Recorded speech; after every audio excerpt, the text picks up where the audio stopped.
मालगाड़ी से कटकर 50 वर्षीय एक महिला की हुई मौत, जांच में जुटी पुलिस।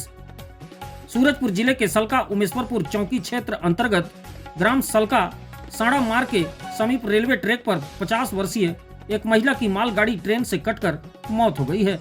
बताया जा रहा है कि दोपहर बाद लगभग 3 बजे किसी काम से मृतिका महिला साड़ा मार्ग की तरफ जा रही थी। तभी अचानक रेलवे ट्रैक पर मालगाड़ी आ गई, जिसके चपेट में आने से महिला की मौके पर ही मौत हो गई है।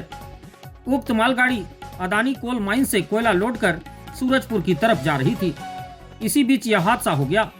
हादसे की खबर मिलते ही तत्काल उमेशवरपुर चौकी प्रभारी समेत पुलिस टीम मौके पर पहुंच मामले की जांच में जुट गई है।